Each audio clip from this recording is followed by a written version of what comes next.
Hey,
I can move here. Okay. Here, former world champion.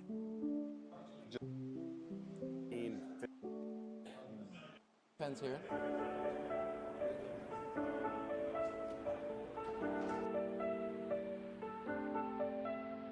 Amazing. And also,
All right, check 1, check 2.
Nate Jones lines things up, checks his Fidelity app, looks to outside analysts to get a second opinion. Nate likes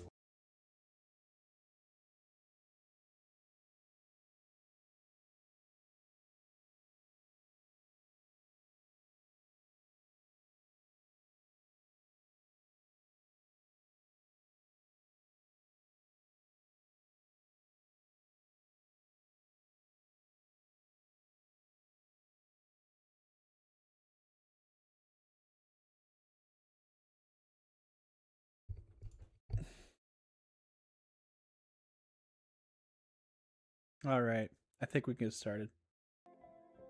I'm gonna get started, and then I'm gonna have some people join us as we start. But hello, everybody. Thought I would get started with us just talking. Hello. How y'all doing this evening? Hope y'all are doing good. We can do a little, not wellness check, but just a little fun check to some people in the chat. How y'all doing today? I think I'm normally like a couple seconds behind, so I might not answer right away, but whenever. We're gonna have some people joining us.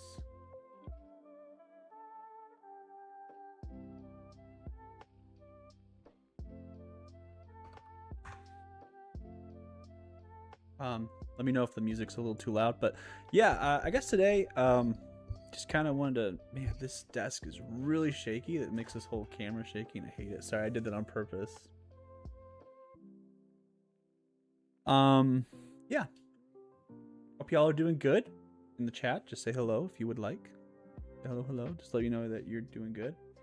I'm gonna go through CCO and do some fun little things with that. I guess one of the things I want to talk to you right now about is, I guess we can transition over real quick. We could just kind of talk about CCO as a whole. Maybe, if it lets me transition.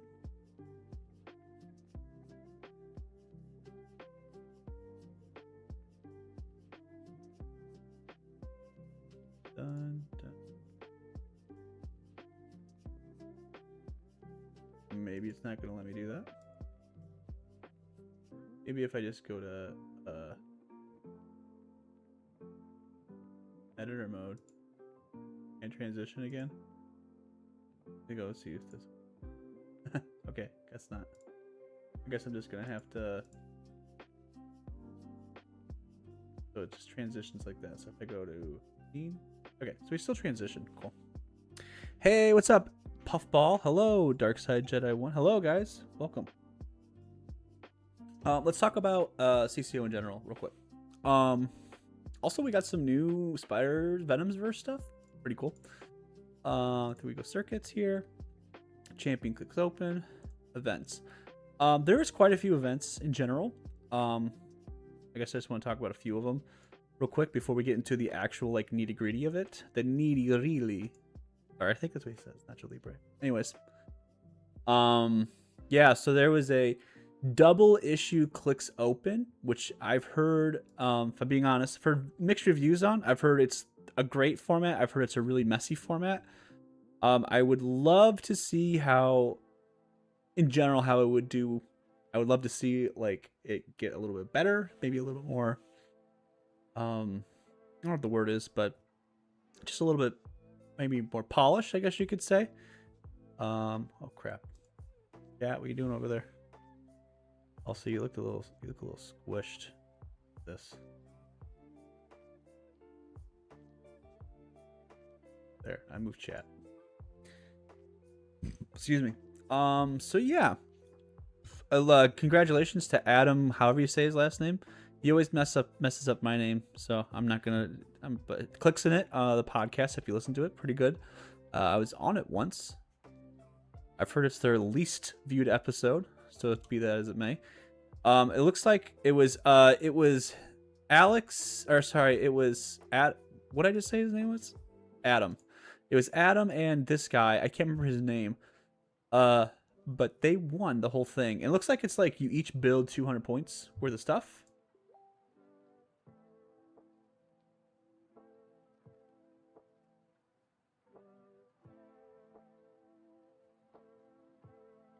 So yeah. Okay. I'm gonna call my special guests now. We're good to call. So I'm gonna have some people jumping in. Everything good? We all good here? Cool.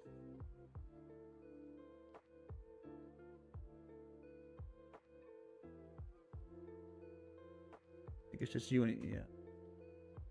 Cool.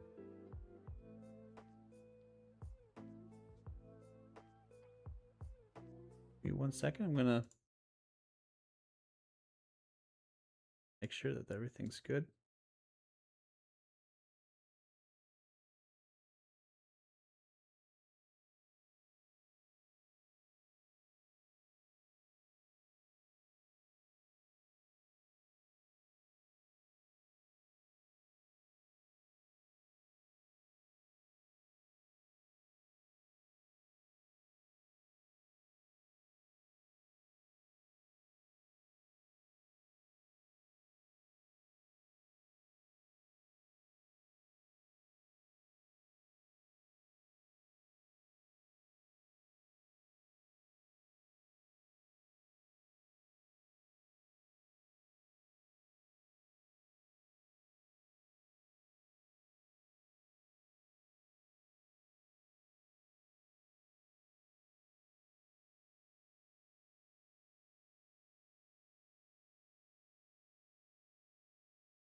Alrighty. I have my two guests with me. I have Calder. Hi there. Or sorry, howdy. Howdy. And then I have Bill. Ahoy. Ahoy, ahoy. Let me know if you guys can hear him. If you can't, let me know. I'll turn them up just a little bit. I think I'm going to turn them up regardless, so just a little bit. Okay, so we're going to talk about CCO a little bit. Yeah, did you guys have any thoughts? Did you guys watch anything before we start? I'll Go ahead. Oh, okay. Well, I watched a little bit. So the day I could watch the most was during Silver Pulp. So I caught a little bit of Emma Bradford and Isaac Arnold Berkovitz's game. That was a good game. And then I kind of popped into the stream here and there throughout the day on Modern, I was not able to pop in at all. I was doing too many schemes. I was scheming too much, and I was out and about on the town, so couldn't watch any Modern. And then I tried to watch some Team Field today, but I wasn't able to. So that's all I saw over the weekend. What about you, Bill? I was in and out. So on Friday, I was obviously like Thursday, Friday working during the day. Friday, I had a commitment where I was not able to watch after work, unfortunately. But on Saturday, I was popping in and out. I am a college basketball fan, so like during the day, I was watching my Michigan State Spartans defeat the Louisville Cardinals, so that was fun. and then I hopped on and I caught the like everything post Swiss. Like I watched, and I am of course just following it in general, checking in. Gotta like be looking in on seeing what I think is gonna be happening with the ELO and everything. So like I'm obviously following, even if I'm not watching the live streams, which obviously that's the best way to follow. If anyone is doing a live stream for an event, you know, don't just sit there on your phone and check the scores. Like watch the live stream. People are making all the efforts in order to do that. Dial H with Ian and Simeon down there doing great streaming stuff, like great content. So watch that. That's the best way to watch it. You get so much more out of actually watching two teams play than just being like, well, this guy was playing Loki and this guy was playing this other team and this guy won. Like you get the real context for watching it live, right? So yeah, I try to watch as much as I could. Yeah, I agree. Yeah, I agree. I think so. I think the people who were streaming were obviously Dial H. And They were Degeneration streaming. Clicks, yeah. Yeah, and then Degeneration Clicks was too, and then was there one more? I think that was it. Dan those are- Powell with those are all I Clixton saw. with Clickstuff, or was it Clicks? Is it Clickstuff? Right, Clickstuff, Dan Powell yeah. and Clickstuff. Also, I think he said he was. I think he streamed. I did not get a chance to check it out. If he said he had to do it off his phone, so Yeah. I didn't get a chance to check and see how that stream went. I don't know if it was good or bad, so I can't comment. But I know I saw he was at least attempting to stream. His teams are pretty, like, I wouldn't say like they're amazing, but they're just like, it just shows his gameplay. I mean, that's what most Heroclix players are looking for. I know he just upgraded his mics though, so I think his sound is a lot better. Not picking up a lot of That's that good. like background noise. When you have like those open mics, when you just have like your iPad or phone or something, you just kind of go off their mics and it's just like, Yeah, all you get a over lot the of place. ambient noise, just like yeah. drowning everything out. Yeah. Okay, was there any event in particular that you guys want to like talk about is it just the modern event or okay, actually here, let's talk about double issue real quick. So I was just talking about that. What is your guys' consensus on double issue? And Calder, we kind of played in it. What do you think about it? I really like it. I think anything that you get to be a team in the team building aspect is my favorite part. And figuring out what figures I want to use, figures you want to use, where the crossover is, how we can help each other, making sure a team, because you know you're so used to being selfish in team building, and just being like, this is everything that I need. And now you're thinking, okay, what else can now combo? It's just a different way to look at the game. So conceptually, I really liked it. We played with no time limit. We played a very laid back, kind of pseudo sealed version of it when you and I and Ryan and Oliver played. But I thought it was really fun, and I did like watching some of the game. I totally forgot about double issue now that you say that, but I did watch some double issue, and it was fun. It was really cool gameplay because there was a lot of. It definitely went slower. I will say I noticed that, but that's because then there's a little bit of input from your teammates. So I do like the idea of playing on the same map, being well, if you move here, then I can't move there. So let's maybe move here if that works. Like the positioning and strategy also changes. You have a separate mind, even if you're on the same force, also playing. So I really like it. I was never, I think some people seem like there are team events and they thought it would mean play on the same map. And I think for a lot of people, a lot of casual people that didn't know about teams were kind of bummed when they first find out about Team Heroclix. And I love the way Teams has already ran. But I think for those people that were like, oh, I thought I'd be playing on the same map with my dad or my brother or my cousin or my buddy, whoever. And now I think it's a really cool format that allows that to happen. So that's my little diatribe on why I like Double Team, why I think it's really cool. I think it could be fleshed out a little more. I think there could be some things that we could do to make the format run a little smoother. But besides that, I do like it. Yeah, double spot seems really bananas in this. Disgusting. Ooh, I hate it so much. It's disgusting. Gross. You get it away from me. I was watching Emilio and Alonso playing double spot. And I was just watching them. The first game that they played against the Atlantis team, and I was just like, okay, flurry for free, costed flurry, and then the other one flurried, and then I just hear one of the guys just say, "This is why people have Beetlejuice, huh?" Like, I was just like, oh, I mean, fair enough, yeah, all these free actions and stuff like that. Dude, totally. If someone invokes the name of Beetlejuice and like not in a bad way, it's never a good sign, right? Fair enough. Yeah. No, absolutely, I agree. Gabe says, I loved watching Double Issue, need more of it. Yeah. So it sounds like some people liked it. I've heard it's like I've heard like the judging might be a little funky on it because like there's your team and then there's, it's like weird to say, like it's like your team versus like friendly characters on your force, because when you team build, it's different, but once the game begins, all characters on both you and your partner's force become friendly to each other. Michael Nelson was talking about Iceman because you can build 200 points worth of Iceman, and the stipulations say, let's see if I can find it real quick. They say the LE Iceman. It says, if all non-force bystander characters on your force are the same point value, Iceman can use the following effects. And then it says other friendly characters, or friendly characters modify combat values by +1. So you could build 100 points of Iceman, 100 points of another character on your team, and then have your other character or other teammate build a whole bunch of stuff.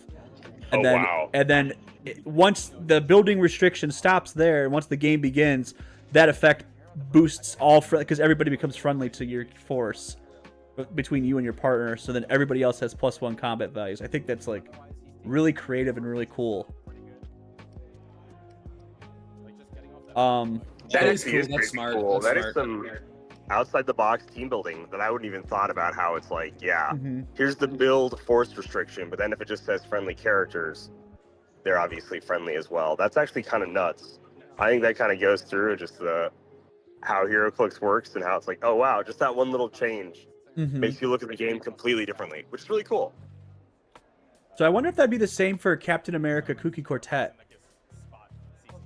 Friendly, so because it says if establishing theme teams past gain Avengers, then if Captain America is on Avengers theme team, so I guess it would have to go like where do they stop? Like where does theme team stop and where does it not? Like, right.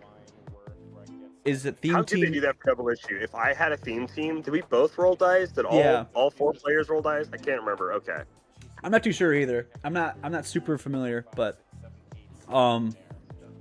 yeah. Then he just says, if he's on a theme team, if he's on Avengers theme team, all friendly characters, right? With past gain Avengers team ability. Yeah, so you could theoretically someone else could just be playing whatever past. Yeah, which in silver there's a ton, right? Yeah, insane amount. There is. Someone could just build a full past theme team. There's a lot of past, yeah. I'm just like looking at a few of them. But overall, I mean, I thought Double Issue looked fun. What do you think, Bill? What are your thoughts? Similar to what you guys were saying.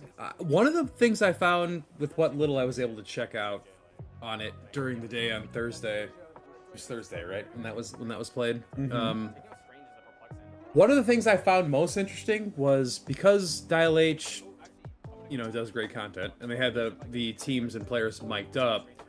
It was very interesting because you actually got to hear the players who are on a team together discuss their strategy, where they'd be like, I think we should move to here. I think we should perplex this guy, or we should out with this. We should do whatever. It's almost like you got to be more inside the heads of the competitive players, doing the decisions, like making the decisions they were going to make. Whereas you normally wouldn't hear that as much. Some players are more talkative, where they kind of talk out their turn, and they're playing like 300 modern or 400 silver or whatever. But because they're more communicative with each other. It was very interesting to hear, like, for instance, I caught a bit of a match where it was Isaac and his father playing against Joe and was Nicholas Madison Joe's partner? Joe Harrison? Yes, yeah. Yeah. Okay, so I caught a little bit of that match. And it was interesting hearing, like, these are like 4 very good players and hearing them talk back and forth about, like, should we do this? Should we do that? And I think this is the kind of thing you would normally hear them say, like they'd be talking, like it'd be an inner monologue sort of situation where you wouldn't really hear it. And I thought that was pretty cool to be like, oh man, you wouldn't normally hear Isaac or Joe, like, or Nick or Ed make those type of discussions out loud. That was cool. I really liked that about Double Issue. Yeah, I agree. Although I could see it being an issue if somebody's like, let me just do it for you. Like, you know, like kind of just taking over their turn a little bit. Like, let me just do I it. feel like that's kind of unavoidable with, Yeah. with that format. It's like, it is what it is. I agree. Ryan says, I watched most of the games. So, yeah, let me know what you think, Ryan. Let us know in the chat what you think about Double Issue and stuff like that. I like I said, I think Double Spot might be an issue, but there's a lot of cool stuff in there. I mean, at the end of the day, it still is Silver Age. It's just 2 people piloting it. Yeah, I would certainly say if there was ever a figure to ban from all ages forever, Spot is up there. Spot is really up there for me. I hate that piece. That piece is awful. Yeah. It gives me a headache reading the text on that thing. I can't stand Spot. And then you're just Horrible. like, oh wait, oh yeah. Wait, the big thing people were saying was like, how's that spot hitting through the rare spot from Spider-Man's Venom? They're saying like, Oh, yeah. how's that spot hitting? And they're like, oh no, it's just a friendly character named the Spot. Yep. What The an Spot. Oh. what an odd wording choice. They could have, if they had just not said a friendly character named the Spot, and just said the Spot, it would have been self-referential and like This wouldn't have character, worked. yeah. Yeah. But yeah, I guess it is what it is. Yeah, it's oh, well, his name. This one's just called Spot. Spot. When a friendly character named the Spot. Oh. Oh. Foul play. Well, like so. But Is there? it must work. Everyone It says has it works. to. I've never heard anyone say that it doesn't work. So Yeah, I'm about to say it has this to is work. not a figure that I play, but everyone says it works, so it must work. Unless Flurry. everyone's wrong. When he makes a close attack, he may target an opposing character in 4 squares, regardless of adjacency. When opposing targets the close attack and misses. Oh, they're very similar. Alec, why is Spot so feared? I just got him, but I have no idea how to play him. Can you inform me how to play him, please? Yeah, let's talk about it. You guys want to talk about Spot real quick? I know you guys don't like it, but for Sure. this guy, You shouldn't play him. You should sell him right now and just save yourself. No, save yourself you time. they should just play Don't play Captain with these. America, right, Calder? Yeah, you should play Captain America instead. I think you'd be much happier. the Anzoid says the is excluded from when checking for names. Okay, interesting. Good to know. That might be just like a little rules lore there. Depending on what spot you're talking about, articles don't count for articles don't count for names. Okay, Gabe also backed that one up. Spot. So it's really basically what the Spot can do is he can move this little spot marker that you get. I'm assuming you're talking about the super rare. I'm right here to answer the Spot questions. Oh heck yeah, heck yeah. The Spot is a piece of it's just a marker. It's Alonzo. just a It's Alonzo. marker, Gotcha. yeah. Okay, Alonzo. You can't pick it up or destroy it or anything. So Correct. Yeah, it's just its own thing. So basically, when the Spot attacks, he can attack through this marker, and the Spot says when he starts the game, you generate a spot marker within 4 squares. You can place the spot marker into a square within 4 squares, or place the terrain marker adjacent to that marker into a square adjacent to the Spot. So it's like how the Spot works in the show or the movie or whatever you want to say. Like he's teleporting through these little spot dimensions and grabbing things or punching you through them. It's kind of cool. It's cool in concept, but because it's so it's like a disjointed hitbox basically. Like most, right? Because it's so easy to go across the map while I'm safe in my starting area. Inherently, I'm against any effect that you stay safe in your starting area, but then you can Mhm. move and do things across the map. I think that's bad for the game. I think Scarab's bad for the game. I think Spot's bad for the game. Gotcha. Makes me want to take a shot every time you say spot. Like, I'm like, Shot. This Take a card shot is of painful Poppy. to read. So both the spots can flurry. But really what the big thing is the spot. Like, it's not just a marker, it actually has text to it. It says friendly characters named the spot. So this includes the rare spot from Spider-Man, Venom, Absolute Carnage, whatever it's called. It says treat characters occupying or adjacent to this marker as adjacent when making close attacks. So that spot marker can be generated within 4, and then you can kind of move it different places, and you can attack through them, through both spots in Silver, not in Modern. One of them's Silver Age only.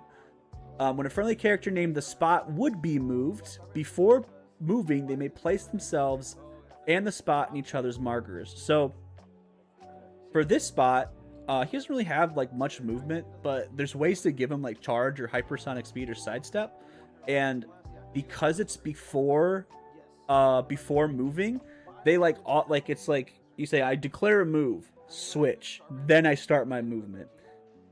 So that's what's really good. If when you play him in Silver with the other spot, he has phasing teleport as free, but half. He's got 10 movement, so he like can move. Like, you could place the marker 4 squares out to start the game, have this spot move, swap them, go 5 squares out or whatever, and then when you move again, you can swap that marker back over there, and that marker is just in their starting area, ready to attack, basically. So basically, this spot can kind of put them in position, and then this spot can attack from the back lines, basically. And then he has the flurry, phasing teleport. Flurry as free, but only to target characters adjacent to the marker, regardless of adjacency. When he hits, also the other thing is when he hits, after resolution, you may place him adjacent to the spot, or a terrain marker if the spot or the terrain marker is in 3 squares of the current square. Yeah, so they changed it. It used to be you could just yoink him across the map. Like, you used to get the spot marker all the way across the map, and you'd hit him once, and then you could just pull him to the other side. It was really, really bad. But now the spot has to be within 3 squares. I believe that's correct. So they basically Voltron and become one amazing figure. Yes, agreed. They did. They are very. Who knew we were going to talk about spot shenanigans tonight? Sorry about that. You know, who'd have thought? But yeah, they Well, work in tandem together very well, which is such a shame because whatever. Anyways. And the marker, so Little Freak says, does the marker have to remain within 4 spots of the square? That answer is no. And that's what makes him really good. It starts within 4, and you can free place it within 4 of him, but it does not have to remain within 4. And that's kind of the big thing. I feel like I need to have Roll20 up just in case I need to explain this. I would love it if that marker always had to stay within 4 of him. That'd be awesome. Oh my gosh. That would, I agree. That'd be phenomenal. I think that would be really. I think that would make him more balanced. I think just attacking within 4 squares is kind of a cool concept. I would say so. I would say that's like good enough versus like the people like to use the SVAC 10 speed to switch places, so they full send that one out to really get the marker across the map. Like, there's all sorts of silly things you can do. Don't love it, but yeah, that's how Spot works for the most part. If you have any more questions? Yeah, if you guys have any questions about anything, yeah. Absolutely, I agree. I agree with Calder. Do you have any Captain America related questions? I Please Spot, direct though, them not so towards much. Calder. Yeah. But I think Double H is great, and I think Iceman, that's like honestly the coolest tidbit that I learned is that Iceman thing is really cool. And then if Captain America with the team up card works that way, I think that's also really sick. So I think there's a lot you can do with Double Issue just on that team building aspect, which again I think is one of the most fun aspects of Heroclix, period. I'm gonna do a Roll20 demonstration, not like a super big demonstration, real quick, but Oh man, look at this guy go! just really quick. Okay, so when Spot starts the game, right? So let's say he starts right here. You can generate the spot marker here within 4 squares. So 1, 2, 3, 4. It can be anywhere you want.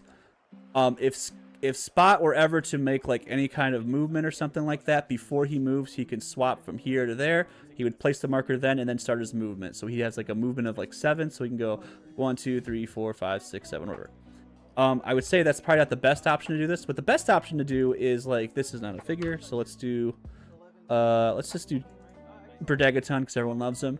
So Predagon has like a movement of 7 plus sidestep, so 1, 1, 2. So let's just say the spot markers, you start the game like this, first turn immunities, we're going to say that there's no first turn immunity right here. What you could do is you could have Predagon move 7 squares, and then carry the spot, go 1, 2, 3, 4, 5, 6, 7, drop the spot marker, sidestep 1, 2, drop the spot, sorry, not the spot marker, but drop the spot right here. And then what you can do is you could free place the spot marker within 4 squares. Boink, there's a great place right there. And then since he also has free flurry as free, but only to target adjacent characters, you can, in fact, make a flurry from right here. So now you have the free flurry, and you're very, very not protected, but you can do. I'm just saying you can do this. If there's a way you can get like the spot back to your starting area and somehow move him, you can attack and then do that flurry as free. You can do that still. So, all right, I think that's it. Yo, the Clicked Classroom. We need more segments like this. So, well, if you guys have more tech questions or anything, let me know. I'd love to talk about them. But okay, so that's enough of the spot. He's very, very good. Probably should be banned in silver. More likely should be banned in silver. Let's keep talking about CCO though. Yeah, what do you guys think? To pulp, silver pulp. On to silver pulps. This is Friday. Okay, so first of all, 68 players is really good, right? I would say that's very, very good. Basically the same number of people for silver pulp versus 300 modern. So, you know, all the modern players, they embraced it. Yes. Yeah, I think so. I think it makes sense that I'm going to turn up the brightness of this a little bit on. Oh. I don't know why this monitor's so whatever. Yeah, so yeah, I mean, embracing the silver pulp because we had it for the IC regionals. Logan Prignano won, and I think this is the story of the month. But let's take a look at the top team names. Ready? First, Moreland Mob, Mystical Mob, Bloodstone Brigade, Moreland Mob, and then Scientist Squad. Yeah. It definitely seems like there's a little bit of a theme that dropping off bystanders is like a pretty decent tactic in Pulp. And those are the guys doing it. It also reminds me how much I hate that that's how people use Moreland when it doesn't really make sense. I really dislike it. The generating of the quote-unquote healing, not healing. I think that's so silly. I hate that people looked at it and were like, yeah, it's this way. And I'm like, gosh, you people just twist the rules, don't you? But if that's how they work, it's not really twisting, is it? Yep. But I hate that that's how he functions, or how people make him function. I don't know. I can't stand it. I heavily... It feels like it's against the spirit of the character, but yeah.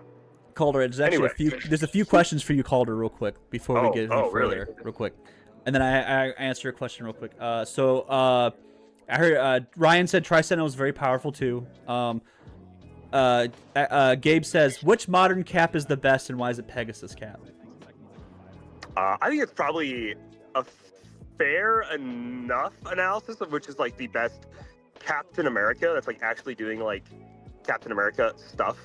I have no issue with Pegasus Captain America. I like him a lot. I used to own 10 of him. So I would say, though, the actual best Captain America that's an attacker that's like an effective one is Pegasus Captain America. I imagine the most played is probably Cookie Quartet Cap at that goofy little 25-point line, which, you know, if you know me, I don't like the 25-point line. I prefer the 75 or 100. Mm-hmm. I think that's personally the most flavorful way to play that Captain America. I'm a big fan of the shield bounce mechanic. It seems I'm the only person that likes that mechanic. And so I really like that one. And then for someone that was also a big fan of the boxing ring, I do really love Arena Cap. It's tough. Yeah. It's hard. It's like choosing a favorite child, you know. Had I had any kids, it'd be really difficult. But these are basically the next best thing is Captain America, Heroclix, obviously. So And then I would agree though. I would say Pegasus Captain America is the best. I constantly put him on teams, even though I designed the Legacy card, or Matt Reed, Spencer Wright, and I designed the Legacy card. I think he's amazing and also very flavorful as an endgame Captain America, but he is far from the best. He is. so fun. I was he is what playing he is. I was playing an Asgard team with that cap, the nice. legacy cap, for a long time. Do you know why the reason I stopped playing it was? Is because of the spot. Like, Oh, really? Wow. Because how it worked was like very good with Freya and stuff, and I could attack from really far distances. And the spot just kind of was like yoink, and then like you can't do anything about it. They changed him, but before that it used to be really bad. And I actually played against Michael Nelson, and he had a spot team, and he just like would yoink you over, and then just like poison. You can't reduce it. So like, that's so miserable. Those spot kill box teams again. Like, yeah, the spot is what a miserable way to play. Ban the spot. If you're gonna do a kill box poison team, use Baron Mordo and then like Guy Gardner and Red Lantern stuff. Get in my face. If you're gonna do that, get in my face. Don't pull me over there to you. Don't be perfectly safe. You should have to take a risk. But no, Pegasus Captain America is amazing. He's also incredibly comic accurate. Giving out the ESD, just like in the story for War of the Realms, is really fun. I love the leading by example trait. I'm a big fan of that one. Obviously, I think Captain America should lead the fight. I think it's really fun. And then, of course, Yarnbjorn. As a Super Senses hater, least favorite power in the game, worst power in the game. I hate Super Senses. Make Precision Strike go back to the way it used to be, where it totally ignored Super Senses. make Precision Strike great again. Yes, I'll put that on a hat. I'm sure I won't just like that at all. But yeah, like legitimately, like I hate Super Senses. I hate Prime Spider-Man. And so when that Captain America came out, and it was like, wow, hey, the unoutwittable crazy Super Senses and Impervious. Hey, guess what? You can just ignore it. And so I think it's one of the best pieces in the game. I love Pegasus Captain America. He's incredibly balanced because he's also hard to mobilize.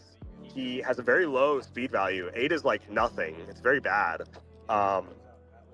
Thank the Lord for Heimdall's sight. By Odin's beard. So, no, I love Pegasus Captain America. Very long diatribe. Thank you for even talking about him. One of the greatest pieces ever made. Yeah, one more question for you real quick, Calder. Little Freak, the guy who asked about Spot, asked us, Calder, which cap is the best to play on the Tangle map? Which cap is the best play on the Tangle map? That is going to be Kuki Quartet at 75 or 100 points, baby. Because that map has everything that he can ignore, which is just elevated. And that Captain America is all about choosing a square of elevated, an edge of elevated, a square adjacent to a piece of elevated terrain, that's what it is, within range and line of fire, and he ignores elevated to bounce his shield off of. So he draws from that square as if he occupied it. He then shoots out his full range from there. So people always, like, oh, he only has 3 range, but like then you play 3 shield or any perplex. Now he's shooting 6 away, that square, another 6 away. It actually ends up being like a 13 square reach. So from like square 3 or whatever, he can see the entire map on the Tangle. Love the Tangle for that reason. Play just even probably more so casually than anything, but it's a very strong way to play casually. If you can play on the Tangle or any map like that you can like do the shield bounce thing on, just try it for yourself sometimes, guys, because it's so fun being able to be like, yeah, they all take 4, or I'm gonna mag dump you with like 7 damage or something instead, and then I just take a token off. I gotta keep doing this every single turn. I'm a 13 if I'm targeting with Avengers. It's legit like so much fun. It's like I played that 50 times or something last year. I played it a ton, so yeah. And then what do you think about I also like the Legacy cap too. He sees through hindering too. I think it's really solid. Or sorry, elevated too. Yes, he does. And then sorry, one more question is how do you play the Spot? Can you show us how the Spot works under Beetlejuice? Yeah, I can show you real quick. So yeah, what sure. you do There you go, Alec. What you do is you go here and you say, "Good game, I lost." That's how you play. Sorry, you can't play once Beetlejuice. Once Beetlejuice pops in. Nationals, you can check out the Nationals stream. Michael Nelson showed actually how to play Spot against Beetlejuice. That's right. Oh, I forgot about that. That's kind of savage. I love you, Michael Nelson. I love you, Michael Nelson. Don't take it personally. It's making it. That was a joke. No, but he was probably right. Okay, sounds good. Okay, sorry. Back to CCO. More questions, please ask. I guess we should make this the question hour too. Okay, sorry. Bill, do you have any thoughts? Sorry, on the pulp meta. Sorry, silver pulp. I mean, not really. I mean, I think this was exactly what we expected, Mhm. right? It was there were no like we got we got a watch list before this came out. It doesn't take effect until after this event was over. And nothing on the watch list affected Silver Pulp at all, so we got exactly what we expect, which is, as you already illustrated, Alec, it's a lot of bystander dropping, and so I hope, because I actually like Silver Pulp. I think it's a cool format, something that I think is good, for the game in terms of like going forward. It's good for new players. You can play with a lot of less expensive pieces. I just hope that after this, they've seen that there will be some changes that need to be made. Yeah. I don't know if they're going to go restricted list, or if they're going to go ban list, if they're going to go whatever. Like, they're not going to errata any figures, because you're not going to errata a figure that is only for Silver Pulp. That wouldn't make any sense. So, yeah, I'd say, like, something needs to be done. Clearly, if it were me, I think restricted list might be the right way to go, where we just say you can only play one of Moreland or Bloodstorm or whatever they decide are the things that need to be on the restricted list. But if they want to ban stuff, whatever. I'm not in on that conversation. I don't get to pick how that goes, but something needs to be done, because it's definitely a little tough right now. We've seen the data, we know what works, and it's unbalanced. So we'll see going forward. I will say, just on that note, genuinely, this is my real, truest, most honest opinion. Do not let rares be in pulp. I never understood allowing rares. Wow. I guess I'm old. Back when pulp was Popper and Chris Cottrell was leading the charge on trying to have Popper be a format in Heroclix, they only allowed commons, uncommons, and then any starter set was totally allowed. So I thought that was, genuinely, I thought it was perfect. Now, did that have its own archetypes? Yeah. If we go back in time, you would have seen Avengers Army, Avengers Army, Avengers Army, which is like Medusa and Crystal drop-off tech teams. So you would have seen similar stuff, right? You would have seen, Onslaught's Onslaught or some garbage like that, right? So Yeah. you would have seen a bunch of issues back then, like totally. Like, was there similar stuff? Was there a meta formed? Absolutely. But when I look at like modern Silver Pulp, or dare I say silver pulp, I shouldn't even call it modern. But in the modern age of Heroclix, what pulp is, what the quote-unquote everyman format is, the cheap format, the rares are 90% the problem pieces. Moon Knight, Bloodstorm, Moreland, Blue Marvel, Party Thor, all these guys, like the Deathstroke or whatever before he was banned, but like still, like all of the pieces in pulp that are bad are like the really problematic ones, or like the ones it seems teams are completely based off of. Even Dormammu, I guess, apparently he won an event, are the rares. So I'm like, dude, ban these rares. I'm sorry, like so many rares, and there's arguments to be made either way or the other, but the more I look at it, I'm just like, man, the rares are the problem pieces. I genuinely think get rid of the rares. Number one, allow the 400 kits to be played. And then I don't want to get too far into it, but also like abolish the silver floor. Ooh, I hate the silver floor so much. It's so not new player friendly. It's not new player friendly at all. So I don't know. It's cool that this is a quote unquote alternate format, but I don't think it's actually I don't think it's a good cheap format, and I don't think it's a good new player format. I would love there to be a cheap, good new player format in Heroclix, and I don't think Silver Pulp as it stands is that, which is really a shame. Yeah. Because it should be, I think the cheap format should be new people accessible, and Silver Pulp, frankly, isn't. Especially with Troll and Toad and Cool Stuff Inc. WizKids can't control that though. That's all. Okay, I'll go back to my silenced box now. No, you're good. That was Bill for a little bit, so you're good. Yeah. So you have nothing else, Bill. So just so we're clear, real quick, Bloodstorm was the 5th highest win percentage at 70%. On 15 teams. And Spiderling was 72% on 4 teams. I'm looking at some other specific ones. Nort had a 63% on 2 teams. Moreland was 63% on 18 teams.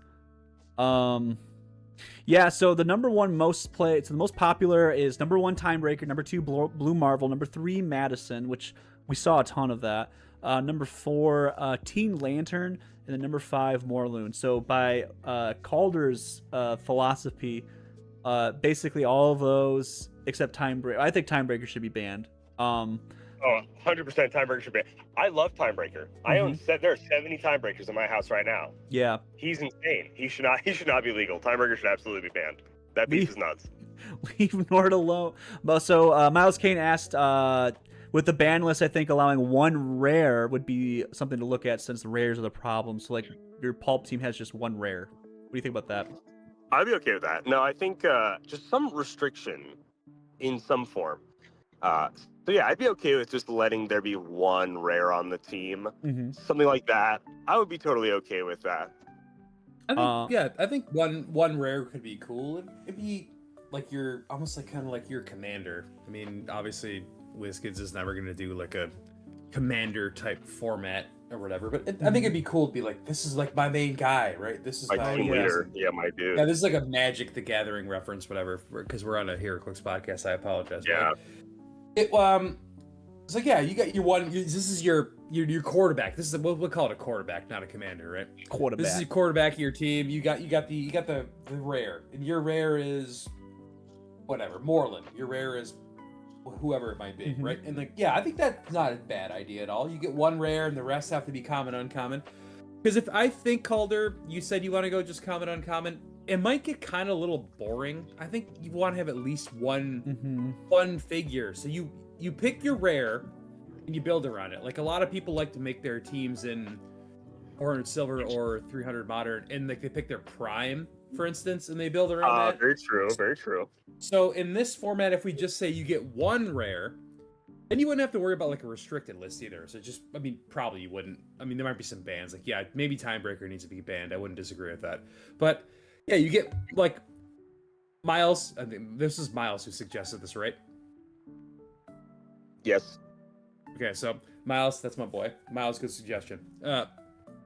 Yeah, that's like the thing you build around, right? You pick your 1 rare, and then how do I build around whoever it is? Moreland, whatever the thing is. How do I support Moreland?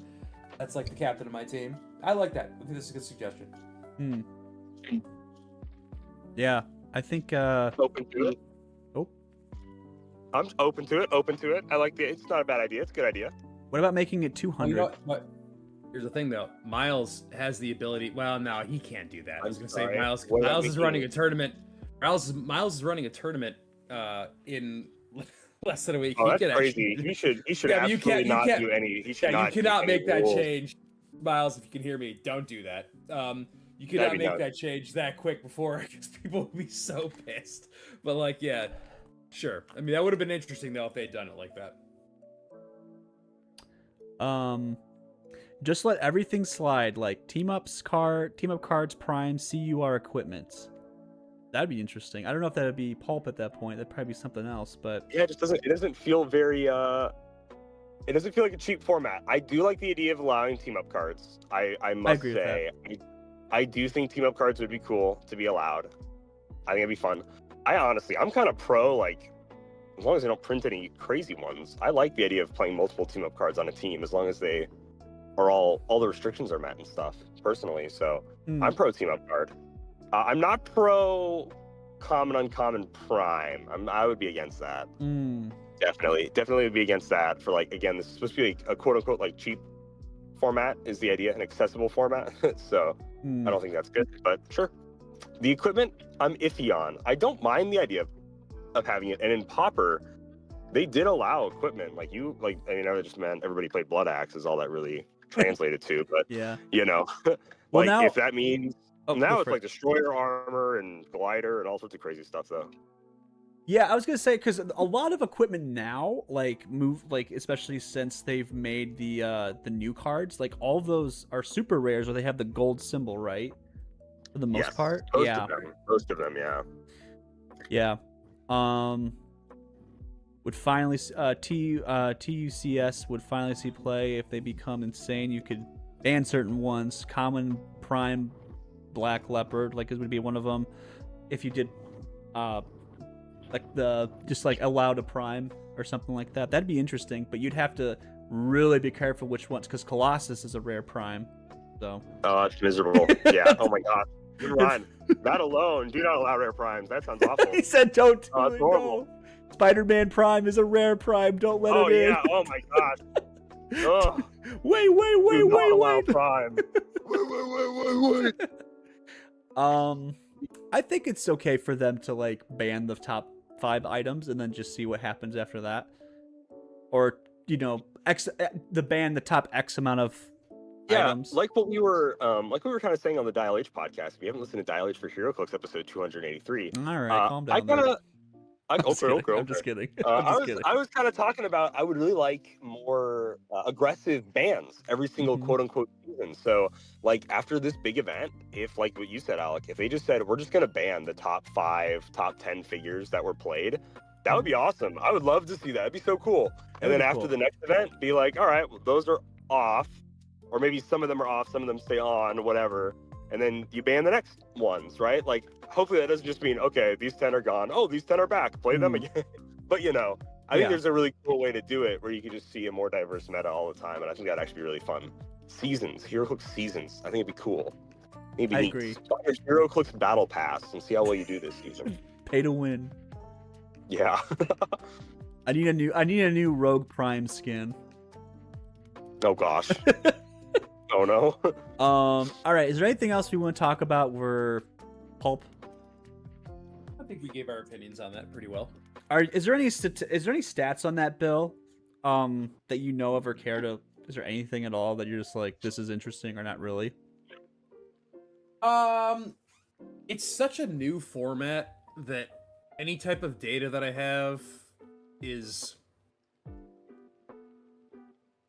not really that. I hate to say this, but I'm the one collecting the data, but how relevant is it when there hasn't been that many events? It's like, I don't know yet. And I'm hoping actually that there are going to be changes made to the format before Worlds.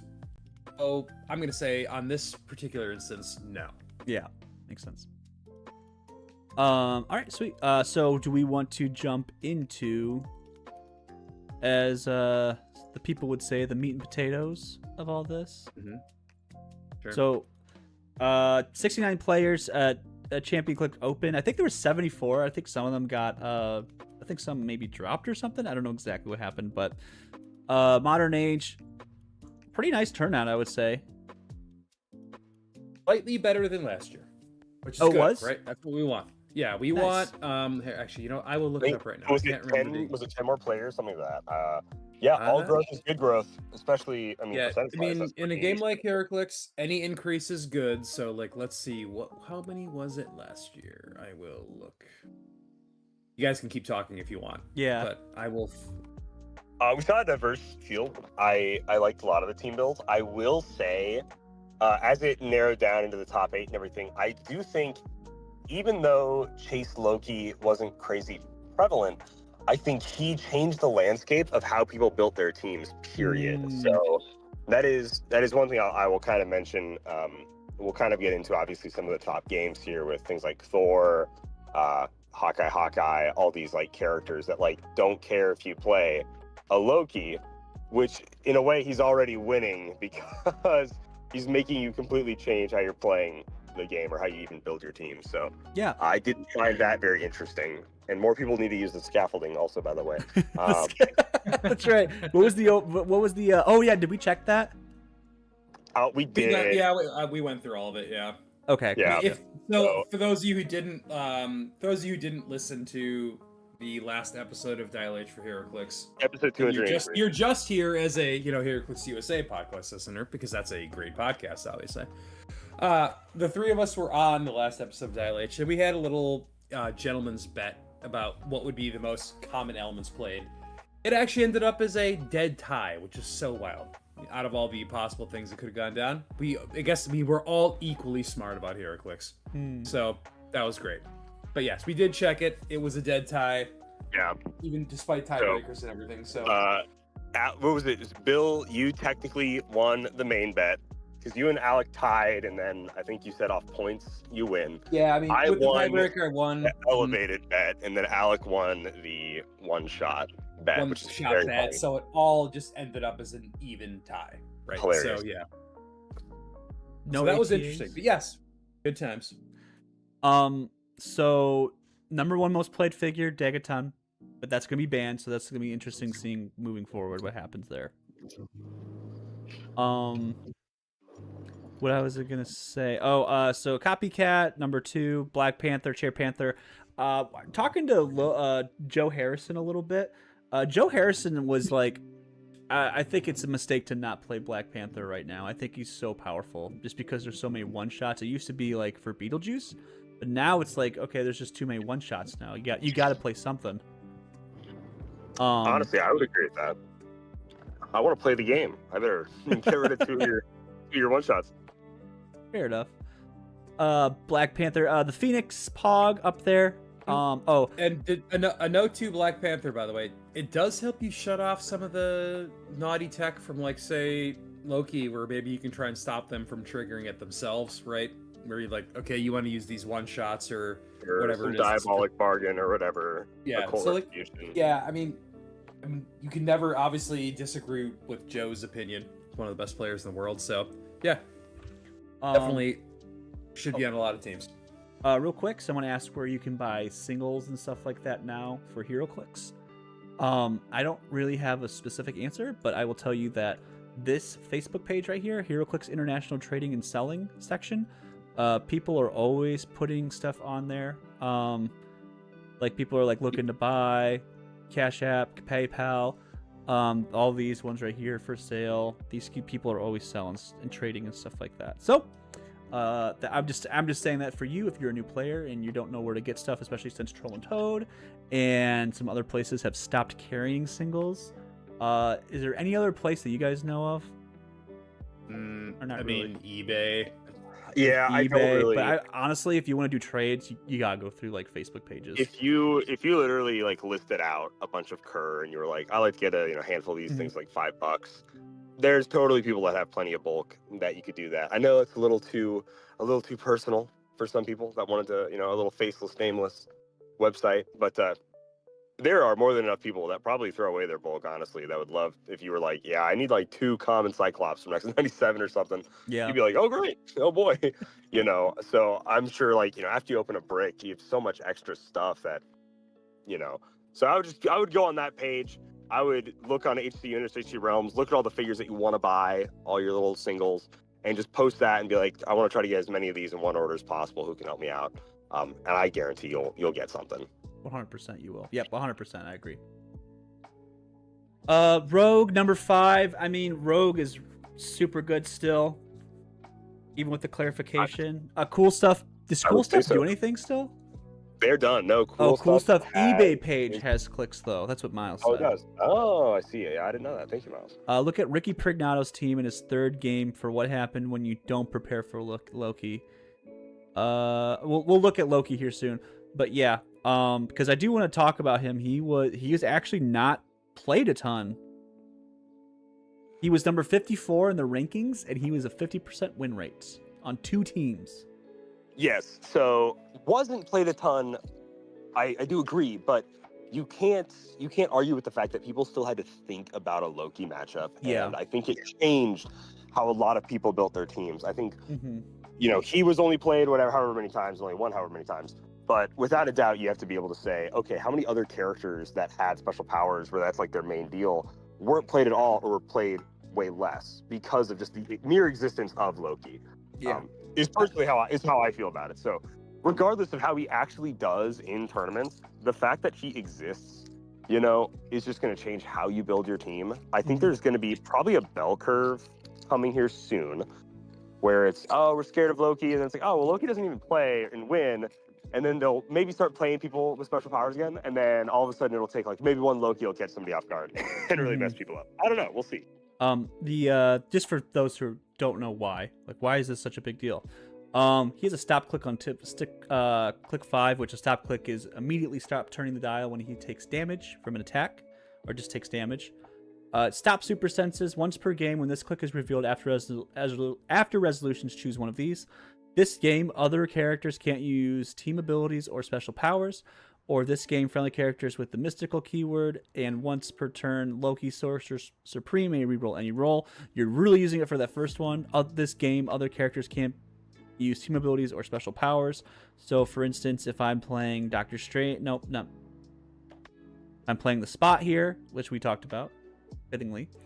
All of these special powers right here, like the special movement and the special defensive power, you can't use those. That means that it's just a blank dial for those things, so you don't get your flurry, your phasing, your free flurry, your combat reflexes, your super senses. You also don't get wild card or Sinister Syndicate team abilities, and that's map wide. That's both your characters and my characters. But typically, Sorcerer Supreme characters or players are probably going to have some sort of like team built already for that. So that was just to clarify for those who don't know what that does.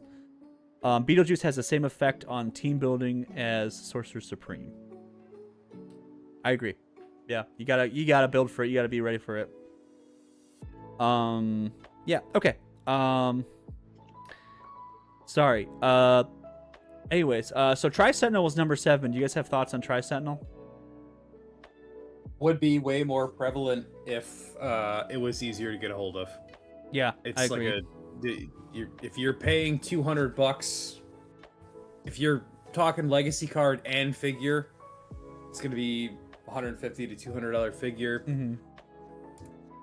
Only someone who's really invested in that strategy is gonna pay that. Can I look up eBay? So otherwise, I think he'd be way more prevalent.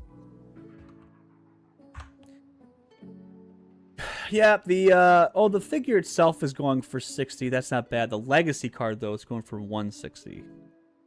Is the figure going for 60? I didn't think it was that hard. I guess it's not too hard to get hold of. But yeah, I agree with everything Bill said. I do think it's a problematic figure, but for how a lot of things are addressed, the fact that it's just getting played not as much or as in mass I would have thought it got played is probably just because of how hard it is to acquire everything needed for it. Yeah, so it looks like somebody sold on February 28th, so a little less than a month ago, the full shebang for $229.95.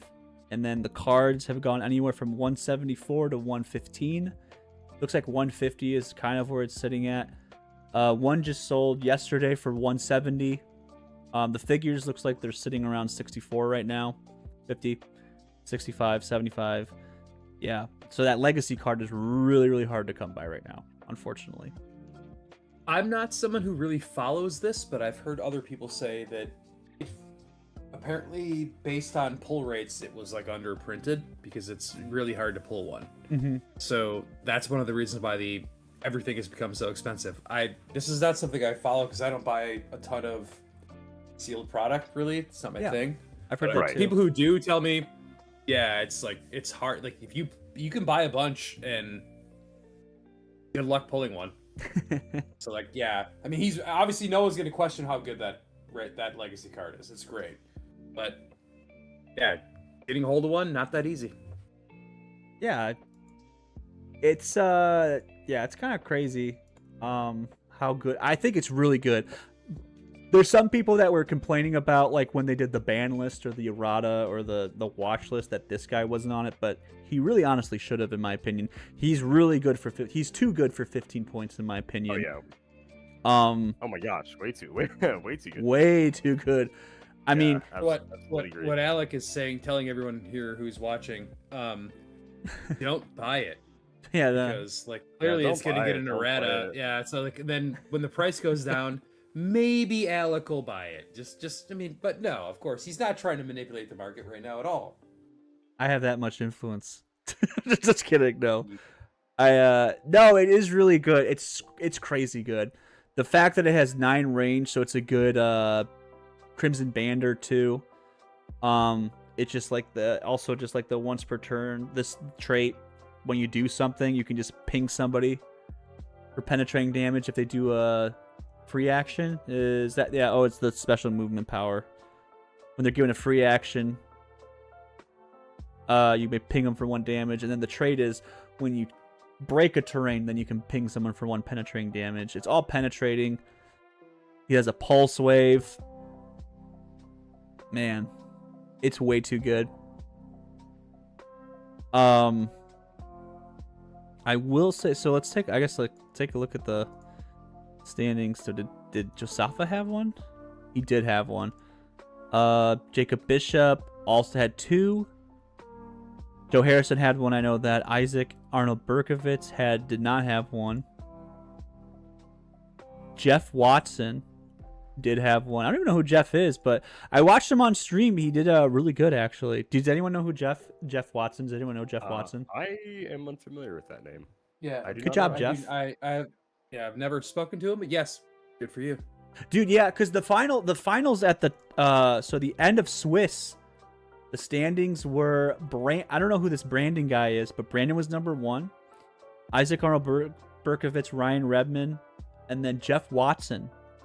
I was like, oh shoot, okay, so there's some like newer players in there. Loki got him. All right, I'll walk out. Loki got him. That's what they said. Loki got him. Got it. I get it. Loki directive. Loki got him. Loki Sorcerer Supreme. Bro, get out of here.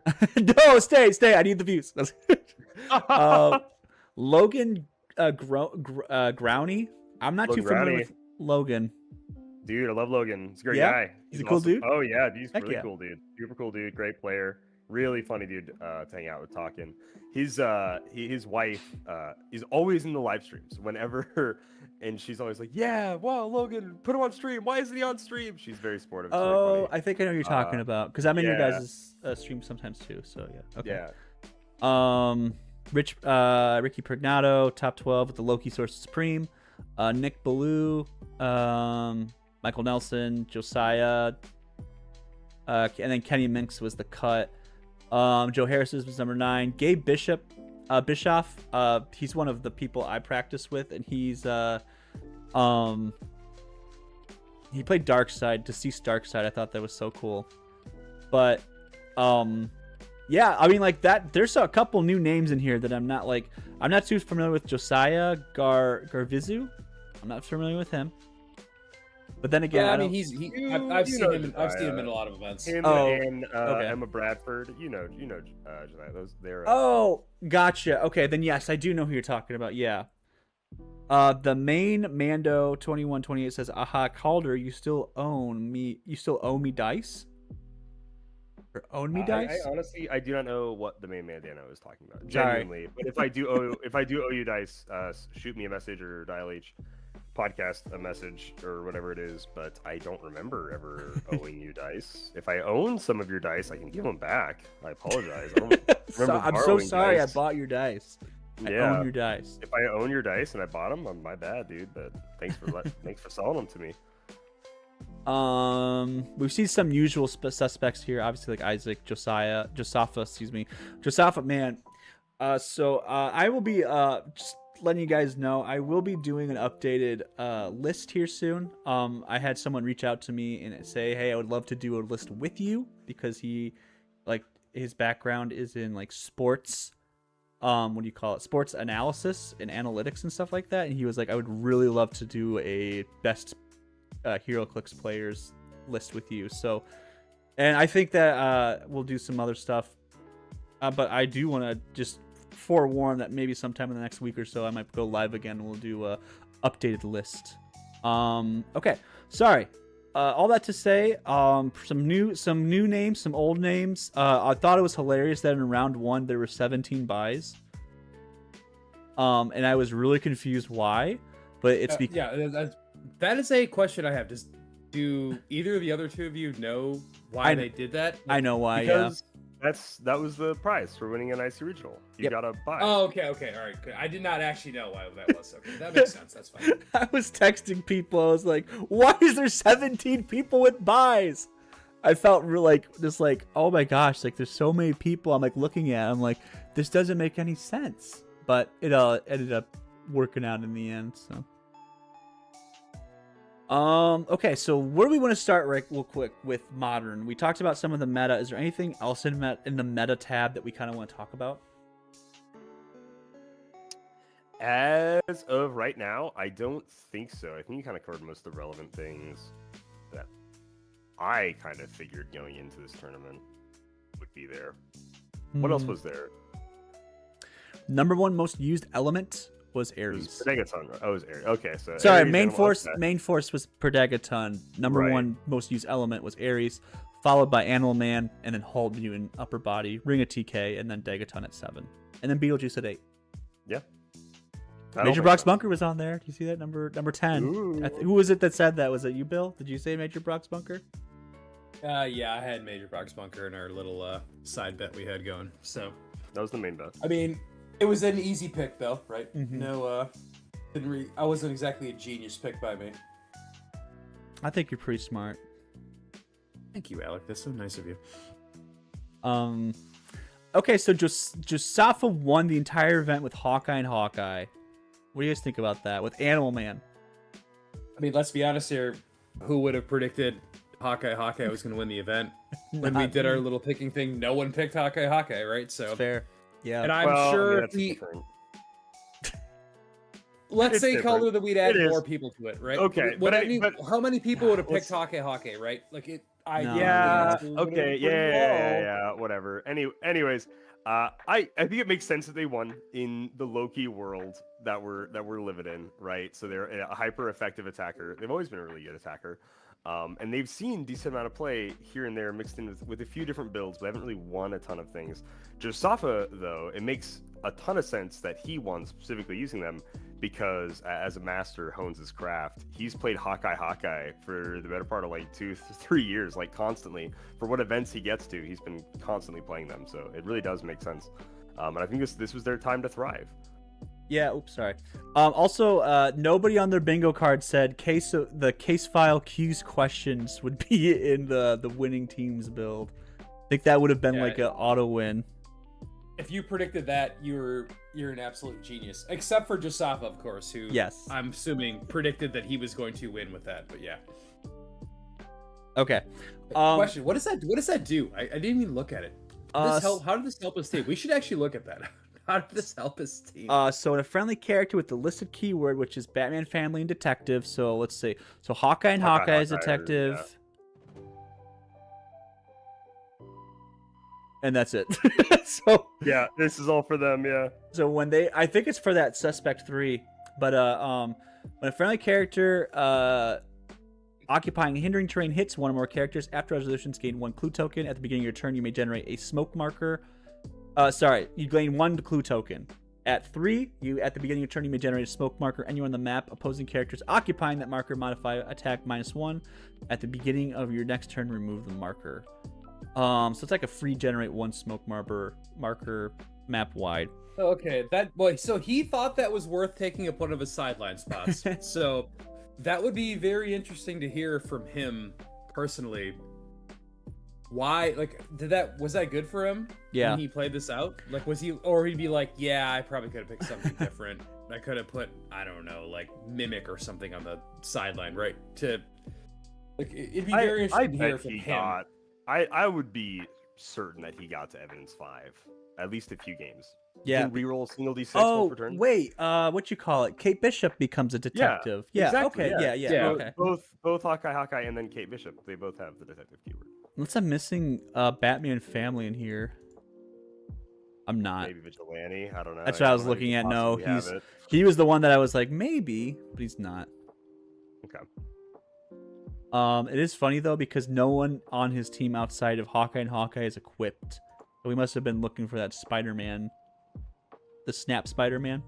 Ooh, yeah. I wonder if he was the Fair. Nico, Reverse Flash, Miles, Spider-Man, not with Mjolnir. That's interesting. I mean, he totally. I wonder if he just literally didn't own it because Mjolnir doesn't care about Snap Spidey, so it does seem odd to not have that on there. That is odd. Vigilante, I love that Vigilante won CCO. That's hilarious. We love to see a cowboy do well. We love to see a cowboy. I want to be a cowboy, baby. Tri-Sentinel, Copycat. Okay, so now we are going to get into a really cool segment. We are actually going to go over the top 4 match first. He used Mjolnir. Okay, so maybe he just didn't put it on his build sheet.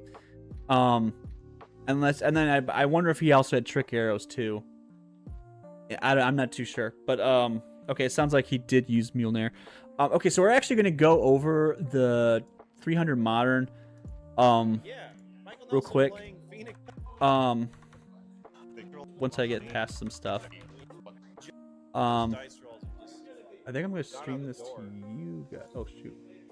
Oh my gosh. I think I'll stream this to you guys real quick. Hope this doesn't like mess things up. So we don't need black flash on this. Okay. That's good. He did use arrows? Okay, so he did use arrows as well. I think everything's good so far. So We need Beetlejuice. Arrows. So he's playing, and the reason why we're going to do the top 4, this is Josafa versus Joe. The reason why we're going to do this one is because from what I remember, the finals was really, really one-sided, if I'm not mistaken. Is that true? I'm not too sure. Yeah. We can still go over it. To be fair to Michael Nelson, it was a really bad matchup. Yes. His Phoenix Force Thor wasn't a not. You don't want to go against the Hawkeye, which I didn't look, but I'm assuming the Joe Safa was playing the only Hawkeye in the entire event. I'm guessing, but That's a good question. I don't know. Yeah, it's a really bad matchup because Force Thor, you take a maximum of 2 damage per attack, but if you get attacked a million times, it doesn't really matter, right? And Yeah. So it's like, yeah, it was like a nightmare matchup for him.